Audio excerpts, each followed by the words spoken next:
자주 이런 생각을 합니다. 우리 성도의 삶에는 마냥 꽃길만 있는 것은 아닙니다. 우리 성도는 삶에서 가시밭길을 걷고 온갖 시련을 마주합니다. 이는 하나님을 믿는 우리 성도만의 일은 아닐 것입니다. 하나님을 믿든 안 믿든 간에 모든 인간의 삶에는 고민과 고통과 고난이 끊이지 않습니다. 병에서 완치됐다 싶으면 물질로 고생하고, 경제적으로 나아졌다 싶으면 가정의 문제와 자녀의 문제가 우리로 하여금 눈물 흘리게 만듭니다. 우리 인간은 이 고민과 고통과 고난을 끊고 싶어 합니다. 하지만 고민, 고통, 고난은 우리를 놓아주려고 하지 않습니다. 중병에 걸리고 사업에 실패하며 사랑하는 일을 잃는 아픔이 계속해서 우리 인간의 발목을 붙잡습니다. 그런데 하나님을 믿는 성도의 고난과 하나님을 믿지 않는 사람들 사이에는 차이점이 존재합니다. 그것은 고난당하는 성도에게는 예수님이 함께 하신다는 것입니다. 예수님은 고난당하는 성도의 위로가 되어 주십니다. 그렇다면 구체적으로 예수님이 어떠한 면에서 우리 성도의 위로가 되어 주시는 것입니까? 예수님과 성도, 고난과 위로 사이에는 어떤 상관관계가 있는 것입니까? 고난당하는 성도는 어떻게 해야 예수님으로부터 위로를 받을 수 있는 것입니까? 고린도후서의 시작을 알리는 오늘의 말씀 속에서 이 질문들에 대한 답을 얻을 수 있기를 소망합니다. 예수님의 위로가 오늘 예배 가운데 임하기를 주님의 이름으로 축복합니다. 본문 1절 말씀은 본 편지의 발신자와 수신자를 언급합니다. 본문 1절 말씀을 다 함께 읽겠습니다. 시작. 하나님의 뜻으로 말미암아 예수의 사도된 바울과 또 온 아가야에 있는 모든 성도에게. 아멘. 먼저 본 편지 곧 고린도후서의 수신자는 고린도 교회와 아가야 지역에 있는 모든 성도입니다. 그리고 고린도후서의 발신자는 사도 바울입니다. 또한 사도 바울의 제자이자 영적 아들인 디모데가 본 편지의 공동 발신자라고 방금 읽었던 본문 1절은 우리에게 말하고 있습니다. 흥미로운 사실은 사도 바울은 본 편지의 발신자를 밝힐 때 자신의 이름인 바울, 딱 이 두 글자만을 기록하지 않았다는 것입니다. 그는 조금은 길 수 있는 수식어구를 자신의 이름 앞에 덧붙였습니다. 바울은 자신을 하나님의 뜻으로 말미암아 그리스도 예수의 사도된 바울이라고 자신을 소개합니다. 자신을 소개하는 데 있어 하나님과 예수 그리스도를 언급한 데에는 그럴 만한 이유가 있었습니다. 사도 바울은 다른 그리스도인들로부터 자신의 사도권을 부인당해 왔습니다. 어떤 그리스도인들은 바울은 사도가 아니라고 그를 비난해 왔습니다. 그렇기 때문에 그는 먼저 자신의 사도권을 변호하며 고린도 후서를 기록합니다. 자신이 사도임을 증명해야 자신이 쓰는 이 편지가 더 진정성을 가질 수 있고 더 큰 힘을 발휘할 수 있기 때문입니다. 사도에 해당하는 헬라어 단어는 보내심을 받은 자라는 뜻입니다. 그러니까 사도란 예수님으로부터 가르침을 받고 예수님의 복음을 전파하기 위해 예수님으로부터 보냄받은 자를 의미합니다. 바울의 사도권을 부인하는 이들은 이것을 이유로 바울의 사도권을 공격했습니다. 바울은 예수님의 12 제자처럼 예수님으로부터 가르침을 받지도 않았고 예수님으로부터 보내심을 받지도 않았으며 심지어 예수님을 만난 적도 없다고 그들은 주장했기 때문입니다. 그러나 바울은 자신은 명백히 예수 그리스도의 사도가 맞음을 주장합니다. 비록 그는 공생의 기간에 예수님을 만나지는 못했지만 그는 부활하신 예수님을 다메섹 도상에서 만났기 때문입니다. 바울은 다메섹 도상에서 부활하신 예수님을 만났고 예수님으로부터 가르침을 받았으며 이제는 예수님을 핍박하는 자가 아닌 예수님을 전하는 자로서 보내심을 받았기에 그는 자신의 사도권에 대하여 떳떳했습니다. 그래서 바울은 자신의 사도권을 변호하고자 하나님과 예수 그리스도를 언급합니다. 자신이 사도가 된 것은 자신의 뜻이 아님을 밝힙니다. 자신이 사도가 된 것은 하나님의 뜻임을 밝힙니다. 그리고 자신은 자칭 사도인 자가 아니라 예수 그리스도의 공식적인 사도임을 그는 고백합니다. 바울이 사도가 된 그 시작에는 하나님이 계셨고 예수님이 계셨습니다. 그는 자신이 사도가 된 근원이 하나님과 예수님이심을 밝히며 하나님과 예수님께 영광을 돌립니다. 아울러 바울은 은혜와 평강의 근원 역시 하나님 아버지와 예수 그리스도이심을 밝힙니다. 고린도후서 1장 2절 말씀, 본문 2절 말씀 제가 읽겠습니다. 하나님 우리 아버지와 주 예수 그리스도로부터 은혜와 평강이 있기를 원하노라. 아멘. 편지의 서두를 마무리할 때에도 바울은 은혜와 평강 앞에 하나님 우리 아버지와 주 예수 그리스도로부터라는 말을 덧붙입니다. 성도에게 은혜와 평강을 주시는 분은 하나님 아버지와 예수 그리스도이심을 분명히 밝히며 하나님과 예수님을 찬양하는 것입니다.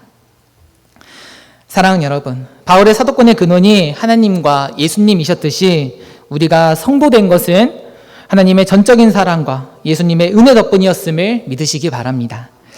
하나님 우리 아버지와 주 예수 그리스도께서 또한 은혜와 평강의 근원 되심을 믿으시기 바랍니다. 하나님과 예수님으로부터 풍성한 은혜와 평강 누리시기를 간절히 소망합니다. 편지의 서론에서 바울은 자신의 사도권의 근원이 하나님과 예수님이심을 밝혔습니다. 그리고 은혜와 평강의 근원 역시 하나님과 예수님이심을 밝혔습니다.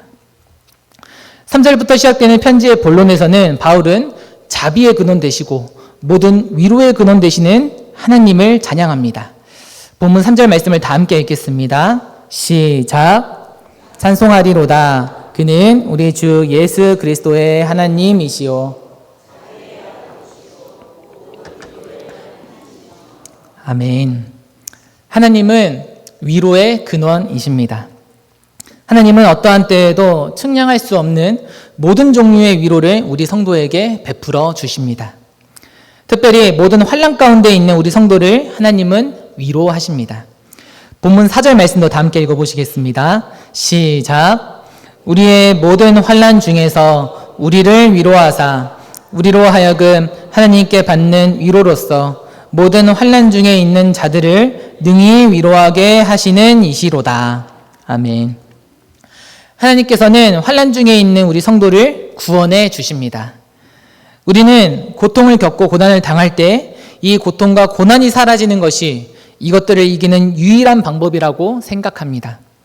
그러나 하나님께서는 환난을 완전히 소멸시켜 주심으로 우리를 구원해 주시지 아니하십니다.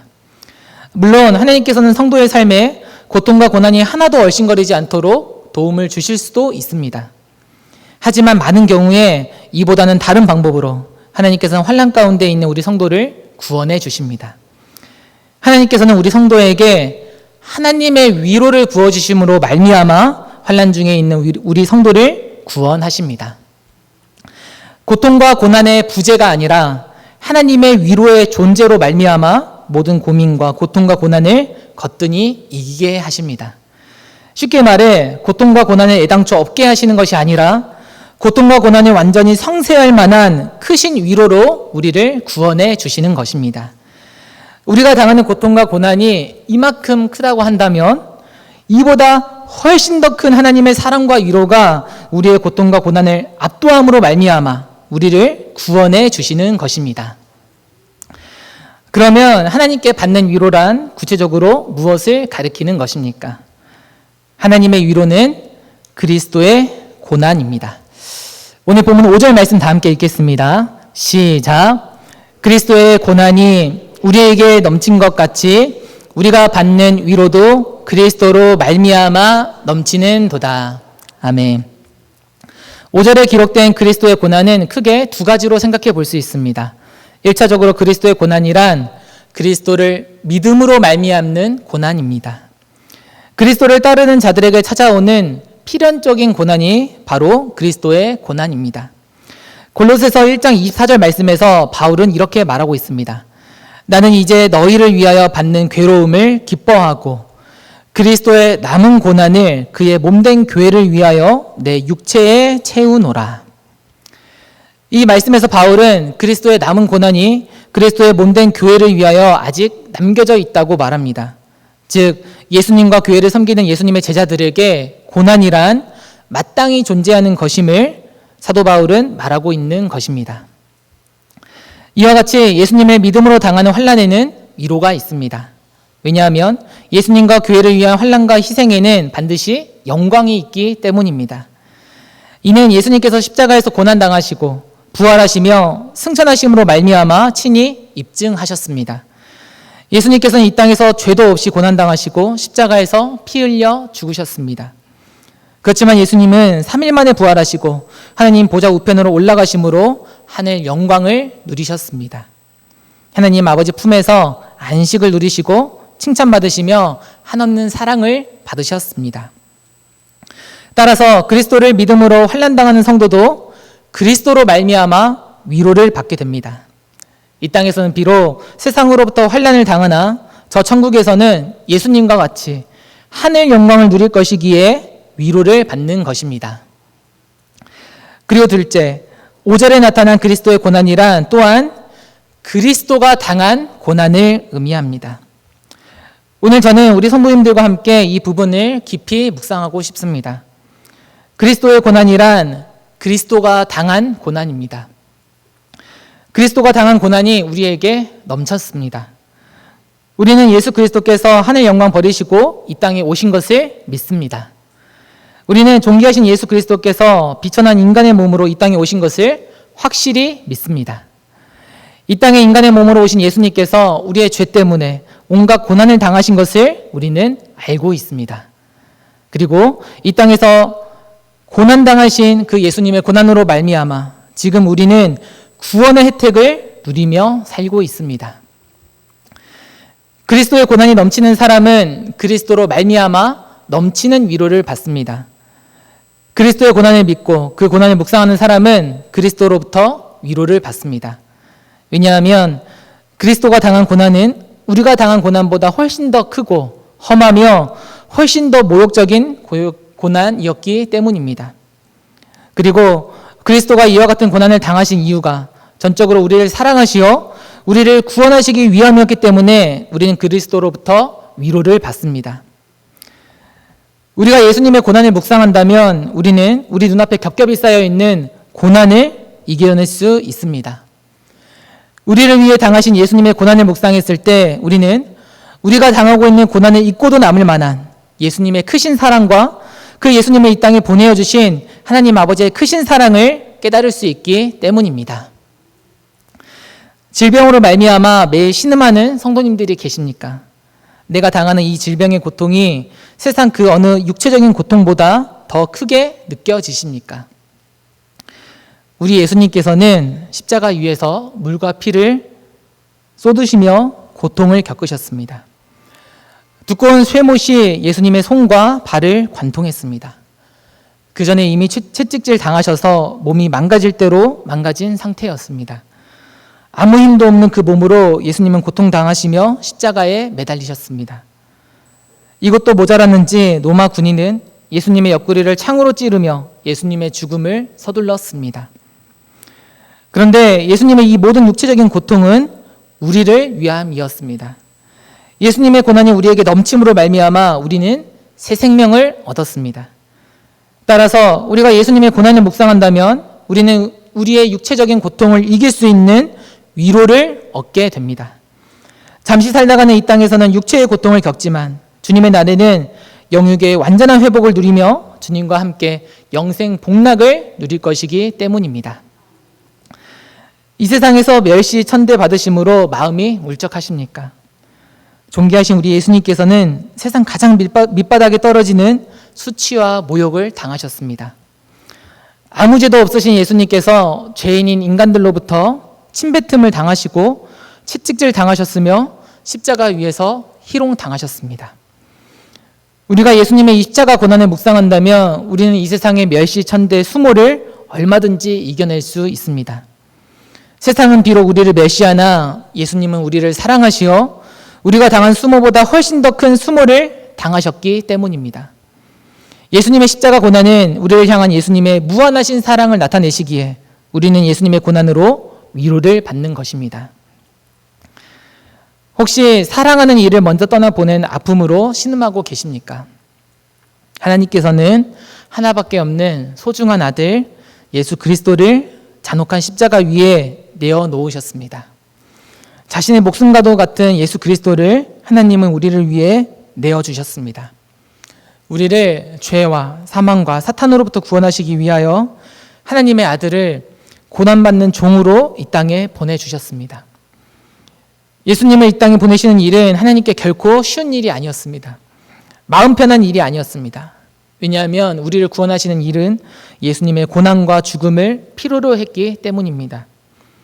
그럼에도 불구하고 하나님께서는 사랑하는 아들 예수 그리스도를 먼저 떠나보내는 아픔을 감내하셨습니다. 우리를 구원하시고자 하는 하나님의 마음이 너무나도 컸기에, 우리를 사랑하시는 하나님의 마음이 너무나도 컸기에 하나님께서는 십자가에서 고난당하신 예수님을 그저 지켜보신 것입니다. 우리가 예수님의 고난을 묵상한다면 우리는 우리 개인의 고난을 이겨낼 수 있습니다. 우리가 당하고 있는 고난의 크기보다 우리를 향하신 예수님의 사랑이 훨씬 더 크기 때문입니다.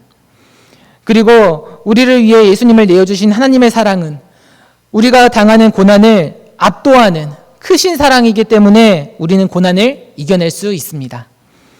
예수님의 고난을 묵상하는 것은 곧 예수님의 사랑을 묵상하는 것이고 또 하나님 아버지의 크신 사랑을 묵상하는 것이기에 우리는 이를 통해 참된 위로를 받는 것입니다. 하나님께서 저희 가정에 선물을 주셨습니다. 저희 가정에 선물로 주신 그 아이에게 저 아내는 토브라는 태명을 지어주었습니다. 저 아내는 하나님께서 주신 가장 선한 것, 가장 좋은 선물인 토브로 말미암아 하루하루 기쁜 나날을 보냈습니다. 이렇게 행복한 나날을 보내고 있던 저 아내에게 지난주 화요일은 평생 잊지 못할 하루였습니다. 오후에 갑자기 아내가 복통을 호소하며 하혈을 했습니다. 증상이 계속되어 저 아내는 저녁 시간에 산부인과 응급실을 방문했습니다. 산부인과로 이동하는 동안 저는 별일 없을 거라고 말하며 아내를 위로했습니다. 병원에 도착해서 아내는 진료실에 들어갔습니다. 그리고 저는 아내가 진료실을 나올 때까지 대기실에서 기다렸습니다. 대기실에서 기다리던 그 20-30분이 저에게 얼마나 긴 시간이었는지 모릅니다. 부디 아내가 웃는 얼굴로 진료실을 나오기를, 부디 최악의 결과만은 듣지 않게 되기를 저는 간절히 기도했습니다. 진료실을 왔다 갔다 하며 기도하고 있을 때 진료실에서 아내가 아닌 원장님이 먼저 나오셨습니다. 원장님은 대기실에 있던 저에게 이리 와보라고 손짓하셨습니다. 저는 무거운 발걸음으로 원장님 앞으로 향했고 원장님은 말씀하셨습니다. 아버님, 유산입니다. 그것만은 아니게 해주시라고 기도했었는데 결국 원장님의 입에서 그 말이 나왔습니다. 저는 그 말을 듣고 완전히 마음이 무너졌습니다. 원장님께서 아버님 몇 번을 부르셨지만 들리지가 않았습니다. 그토록 사랑하던 우리 토부가 세상으로 나오지도 못하고 엄마 뱃속에서 생을 마감했습니다. 사랑 우리 토부가 저 아내 곁을 떠났다는 생각에 저는 너무나도 슬펐습니다. 그리고 사랑하는 아이의 이름으로 말미암아 고통하고 있을 아내를 생각하니 제 마음이 더욱 찢어졌습니다. 저 개인에게 찾아온 고난으로 말미암아 슬퍼하고 있을 때 예수님의 고난이 떠올랐습니다. 저는 정말 부족한 남편이고 부족한 아버지였기에 제게 찾아온 고난이 저는 어느 정도 납득이 됐습니다. 그런데 우리 예수님께서는 아무 죄도 없으시고 아무 흠도 없으심에도 불구하고 십자가에서 고난을 당하셨습니다. 피조물인 인간으로부터 침뱉음 당하시고 채찍질 당하셨으며 갖은 모욕과 희롱을 당하셨습니다.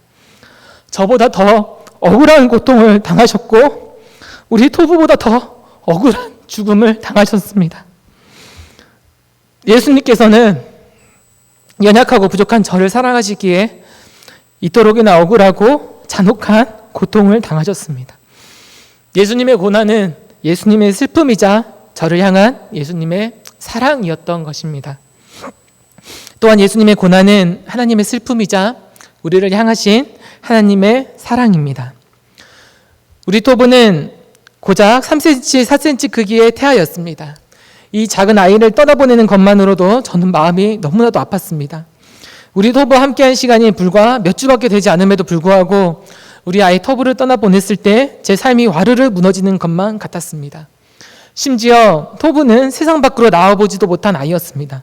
저는 토부의 형체를 만져본 적도 없습니다.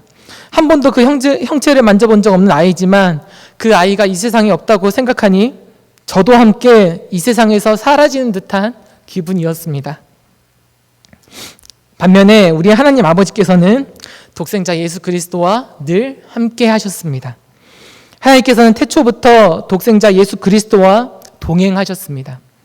모든 시간을 함께 보내셨고 함께 기뻐하시며 함께 구원 사역을 펼쳐나가셨습니다.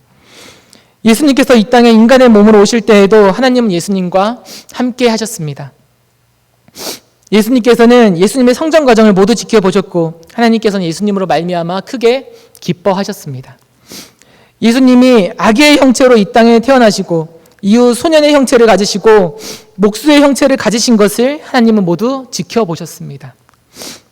그런데 눈에 넣어도 아프지 않을 그 예수님이 이 땅에서 고난당하셨습니다. 예수님의 성장 과정을 모두 지켜보신 하나님은 예수님의 순환 과정도 모두 지켜보셨습니다. 사랑하는 아들이 죄인들에게 손가락질 당하고 희롱당하시며 고난받는 종의 형체로 십자가에서 죽는 것을 하나님은 지켜보셨습니다. 제가 토부를 잃은 것보다 더 큰 슬픔을 우리 하나님 아버지께서는 경험하셨던 것입니다. 하나님께서는 예수님의 고난과 죽음을 없이 할 수도 있었습니다. 저는 뱃속에 있는 토부를 살리기 위해 할 수 있는 것이 아무것도 없었습니다. 그러나 하나님에게는 예수님을 십자가에서 내려오게 하실 수 있는 권세와 능력이 있으셨습니다. 그럼에도 불구하고 하나님은 우리 인간의 슬픔과 고통을 체휼하셨습니다. 하나님은 우리 인간이 겪는 슬픔과 고통을 온몸으로 겪으셨습니다. 지금 겪고 있는 우리 각자의 고난은 이미 하나님과 예수님께서도 모두 겪으신 것들입니다. 사실 하나님과 예수님은 인간이 겪는 슬픔과 고통을 굳이 똑같이 겪으실 필요가 없었습니다. 인간의 슬픔과 고통을 겪지 않으셔도 우리의 슬픔과 고통을 아시는 전능하신 하나님 아버지이시기 때문입니다. 그러나 하나님께서는 우리의 진정한 위로자가 되어주시기 위하여 예수님을 십자가에 내어주셨고 이로 말미암아 고통하셨습니다. 단지 인간의 고통을 지식적으로만 아는 위로자가 아니라 인간의 편에서 함께 울어줄 수 있는 진정한 위로자가 되어주시기 위하여 하나님과 예수님은 고통당하셨던 것입니다. 사랑하는 여러분, 그리스도의 고난은 성도를 향한 그리스도의 위로임을 믿으시기 바랍니다. 그리스도의 고난을 묵상할 때 그리스도의 슬픔을 깨달으시고 우리를 향한 그리스도의 사랑을 깨달으시기를 간절히 소망합니다.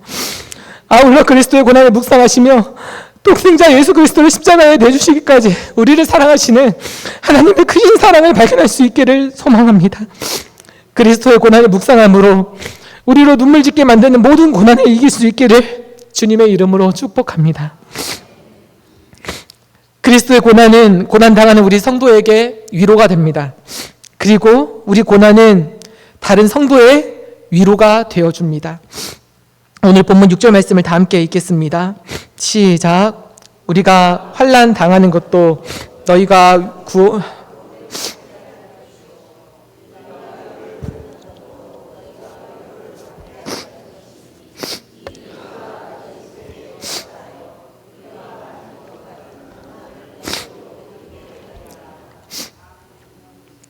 하나님께서는 우리의 고난이 단지 고난으로 끝나게 하지 않으십니다. 우리의 고난을 고난받고 있는 다른 성도를 위로하는 도구가 됩니다. 예수님의 고난을 묵상함으로 자신의 고난을 이기는 우리의 모습을 보며 우리의 형제 자매는 위로를 받습니다. 나도 예수님의 고난을 묵상하며 나의 고난을 이겨보리라는 다짐을 하게 됩니다. 또한 우리는 각자의 고난을 통하여 고난당하는 이들의 마음을 깊이 헤아릴 수 있기 때문에 우리의 고난은 다른 이들의 위로가 됩니다. 예수님께서 고난당하심으로 예수님은 우리 인간의 고통을 체휼하셨습니다. 이와 같이 저도 이번에 큰 고통을 겪음으로 다른 성도님들의 고통을 체휼하게 됩니다. 사랑하는 이를 떠나보낸 성도님들의 고통을 온몸으로 뼈저리게 느끼게 됩니다. 저는 소망합니다. 이번에 제가 당한 개인적인 고난이 단지 고난으로 끝나지 않기를 소망합니다. 저의 고난이 많은 위로를 낳게 되기를 소망합니다. 예수님의 고난을 묵상하며 고난을 이겨나가는 저의 모습을 통해서 많은 성도님들께서 위로받으시기를 소망합니다. 더불어 성도님들의 고통을 체휼하여 진정으로 성도님들을 위로해주고 곁에서 함께 눈물 흘려줄 수 있는 진정한 목회자가 되기를 간절히 소망합니다. 우리에게 찾아온 고난은 우리로 하여금 하나님을 의지하게 만듭니다. 오늘 본문 8절과 9절 말씀을 다 함께 읽겠습니다. 시작.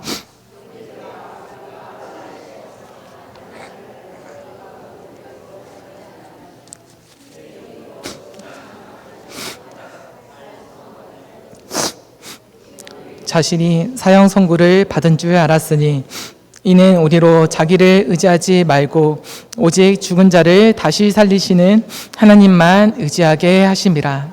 아멘. 아내는 진료실에 있고 저는 대기실에 있었을 때 저는 오랜만에 하나님을 찾았습니다. 그동안 기도하지 않고 있다가 오랜만에 하나님께 기도했다는 말이 아닙니다. 매일 예배당에 나와 기도했습니다.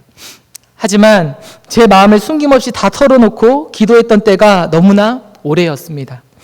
그런데 고난이 찾아오자 정말 오랜만에 제 마음에 있는 모든 것을 하나님께 토설하며 기도했습니다. 왜냐하면 제가 제 아이 토부를 살리기 위해서 할 수 있는 것은 아무것도 없었기 때문입니다. 하나님만이 죽은 자를 다시 살리시는 생명의 하나님이시기에 저는 정말 오랜만에 하나님을 의지하며 기도했던 것입니다. 고난 가운데 눈물 흘리시는 성도님들이 계십니까? 하나님을 찾는 기회의 시간으로 삼으시기 바랍니다. 생사화복의 주관자이신 하나님을 의지하시기를 소망합니다. 하나님을 의지하는 우리 성도님들을 하나님께서 지금도 건지시고 이후에도 고난 속에서 건져주시기를 간절히 소망합니다. 한 가지 부탁의 말씀을 드리는 것으로 오늘 말씀을 맺겠습니다. 사도 바울은 오늘 본문 마지막 말씀에서 고린도 교회 성도들에게 부탁합니다. 오늘 본문 11절 말씀을 다 함께 읽겠습니다. 시작. 너희로 우리를 위하여 간구함으로 도우라. 이는 우리가 많은 사람의 기도로 얻은 은사로 말미암아 많은 사람이 우리를 위하여 감사하게 하려 함이라. 아멘. 사도 바울은 주님의 일을 하는 사역자들을 위하여 간구함으로 도우라고 말합니다. 고난 속에서 사역하는 이들을 위한 가장 큰 위로는 바로 그들을 위해 기도하는 것임을 사도 바울은 말하고 있는 것입니다. 사랑하는 여러분, 수고하시는 우리 교육자분들을 위하여 기도해 주시기 바랍니다.